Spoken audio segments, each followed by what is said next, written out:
Messanga Nyamding, ancien membre éminent de la République démocratique du Cameroun, RDPC, a souligné les pratiques inhabituelles du gouvernement camerounais lors d'une apparition dans les médias locaux alors qu'il s'adressait à la radio RIS à Yaoundé. Désolé de vous interrompre, ce rapport peut contenir des commentaires soumis au choix de l'auteur. S'il vous plaît, si vous êtes nouveau sur cette chaîne, veuillez vous abonner et activer la cloche de notification.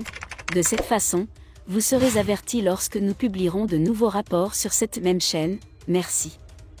S'appuyant sur une vénération africaine ancienne ayant des racines dans l'Égypte ancienne, Nyamudin a vivement critiqué certains membres du gouvernement, qui, selon lui, ont eu recours à des rituels controversés pour maintenir le pouvoir.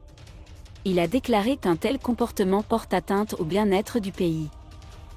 D'un point de vue sacré et égyptologique, une bouche autoritaire ne se livre pas à des actions controversées. C'est du satanisme. Si vous voulez réussir dans la vie, vous devez éviter certaines pratiques. Une femme qui aspire à être éduquée et à exercer son autorité ne devrait pas se livrer à un comportement indécent, a déclaré Nyamudin. L'homme politique a souligné qu'une telle approche est incompatible avec le leadership et la gouvernance d'un point de vue historique et avec la rationalité juridique africaine.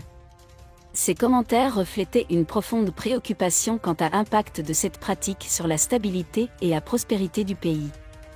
Nyamudin a appelé à la protection des valeurs traditionnelles et morales, arguant que cette pratique controversée porte atteinte à l'intégrité du leadership. La déclaration souligne la nécessité de discuter des questions les plus importantes de la vie politique camerounaise et de promouvoir une gouvernance fondée sur l'éthique et la responsabilité. Cette intervention de Nyamudin met en évidence la complexité de la dynamique politique au Cameroun et soulève des questions fondamentales sur le comportement éthique des acteurs politiques. Les grandes promesses non tenues de 2023 réapparaissent. Alors que 2023 touche à sa fin, le classement du Cameroun montre une déception palpable, créant une atmosphère très différente en ce début de 2024.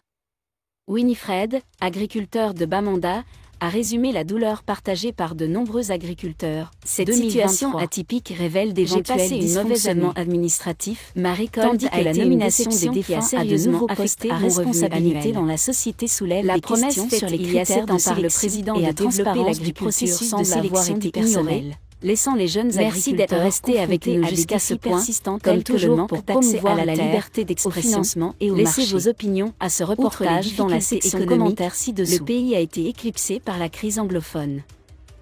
Le Cameroun est un pays chaleureux et accueillant, mais pour des raisons inconnues, il est devenu hostile, en particulier dans les régions du nord-ouest et du sud-ouest touchées par le conflit, a déclaré NSE Paul de Douala.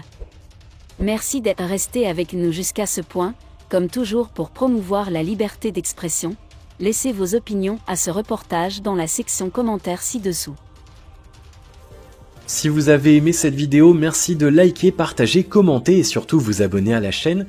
Et on se retrouve très vite pour une prochaine vidéo.